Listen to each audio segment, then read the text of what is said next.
요즘에 지방에 계신 분들이 지방 부동산을 정리하고 서울에 재개발 투자를 하겠다라고 이제 상경하셔서 서울에 올라오셔서 임장도 하시고 상담 받으시는 분들도 많이 계신데요. 제가 생각했을 때 그런 분들은 정말 현명한 판단을 하신 것 같습니다. 현재 부동산에서 가장 큰 키워드는 양극화잖아요. 양극화는 우리나라가 선진국이 될수록 더 심해질 수밖에 없다. 그리고 양극화가 되면 돈 많은 사람이 가져가는 부동산과 가지지 못한 자들이 가져가는 부동산의 가치, 가격 차이는 가면 갈수록 시간이 흐를수록 더 심해질 수밖에 없다.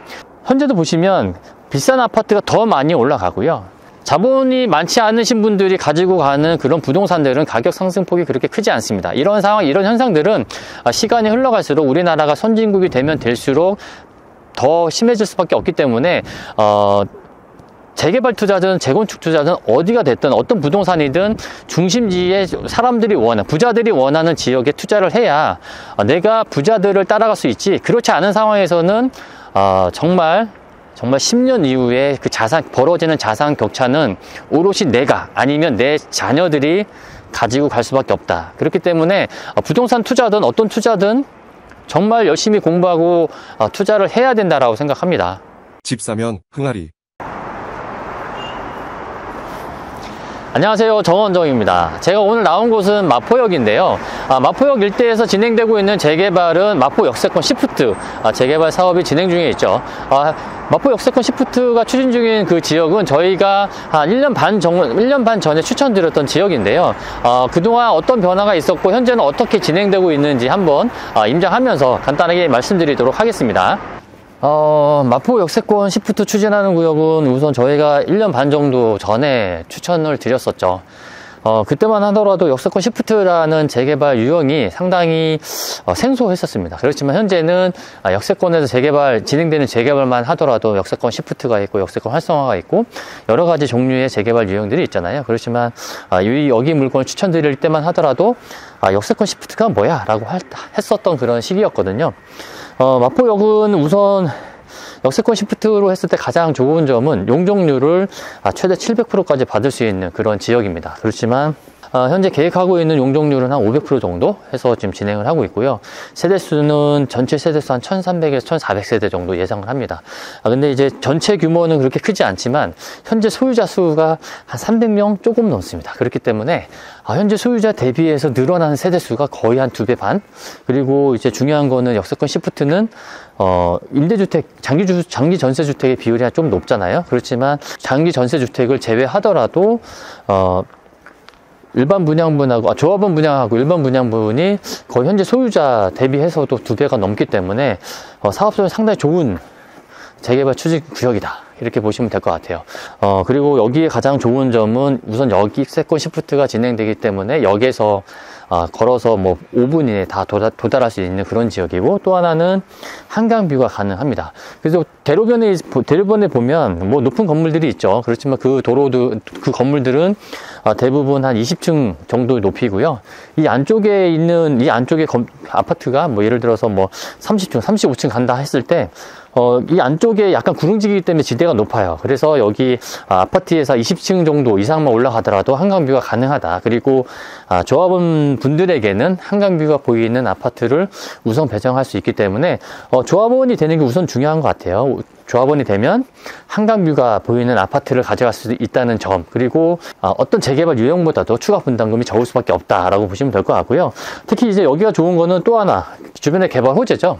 도화동이 또 좋은 게, 가장 큰 좋은 점은요, 우선 국제업무지구가 위치한 원효로와 같은 블럭에 위치하고 있다. 그래서 직선거리로 따지면 한 1km 정도만 가면 용산국제업무지구가 있거든요. 그래서 용산국제업무지구의 개발 호재를 누릴 수 있는 지역, 그리고 특히나 마포대교만 건너면 바로 여의도와 연결되기 때문에 용산국제업무지구와 이제 여의도의 중간 두 가지 개발 호재를 누릴 수 있고, 특히나 종로 광화문까지도 버스로 한 20분 정도만 갈 수 있는 그런 지리적 장점을 가지고 있는 곳이기 때문에 향후에 아파트가 들어왔을 때도 상당히 높게 평가받을 수밖에 없는 그런 아파트가 될 것이다. 그리고 주변의 시세들을 보면 한강뷰가 보이는 아파트들의 시세가 현재 한 23억에서 24억 정도 하거든요.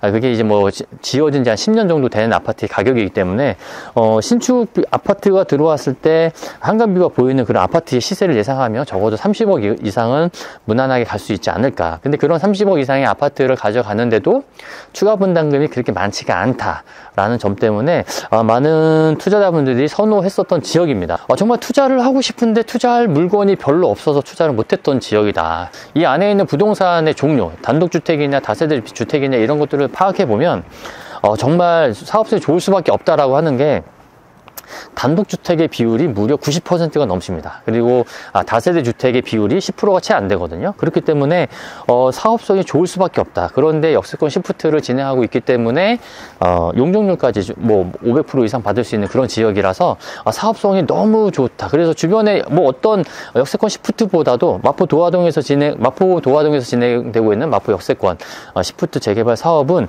사업성이 가장 좋을 수밖에 없다라는 것이 이런 부동산의 유형에서도 나올 수 있습니다. 단독주택이 많으면 동의율이 잘 안 나오는 거 아니야? 라고 말씀하실 수 있는데요.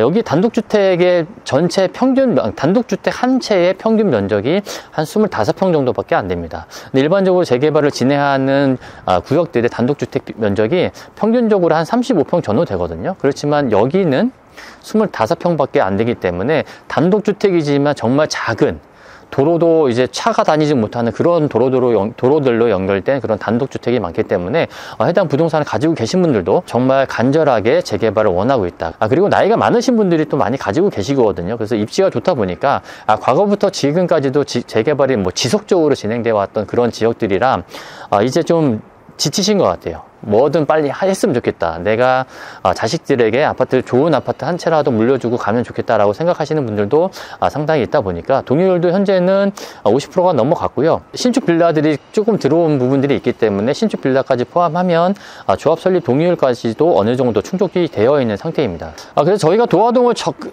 처음 추천드렸을 때 입지라든지 사업성이라든지 노후도가 보존되는 그런 부분들을 가지고 추천을 드렸었거든요. 그래서 재개발이 진행되는 초기 단계에서는 이처럼 제가 말씀드리는 세 가지 포인트, 입지, 사업성, 그리고 노후도가 보존되는지 안 되는지에 대한 부분들을 판단하시고 투자를 하시면 정말 실패할 일이 없다라고 생각하시면 좋을 것 같습니다. 여기 보시면 우성아파트도 이제 재건축을 진행하고 있죠. 근데 우리가 재건축이냐 재개발이냐 투자를 할 때 고민하는 부분이 재건축이 조금 더 빨리 될 것 같다. 재개발은 너무 오래 걸려서 하면 안 될 것 같다라고 생각하시는 분들이 많은데 2000년도 이후로 서울시의 통계를 보면 재개발보다 재건축이 훨씬 더 오래 걸린다. 그래서 정비구역이 지정된 이후부터 했을 때 재건축은요 한 평균 9.7년 정도 걸리고요. 그리고 재개발은 평균 8.1년 정도 걸리거든요. 그러니까 재개발이 재건축보다 한 1년 반 정도 더 빠르게 진행된다라는 통계도 있기 때문에 한 번 더 좀 알아보시면 정말 재개발이라는 그 투자처가 굉장히 좋은 투자처구나라고 아실 수 있을 것 같아요. 그래서 그냥 막연한 것보다는 내가 뭔가 투자했을 때 조금 더 공부하고 조금 더 알아가야 남들과는 조금 다른 투자를 할 수 있다 이렇게 생각합니다.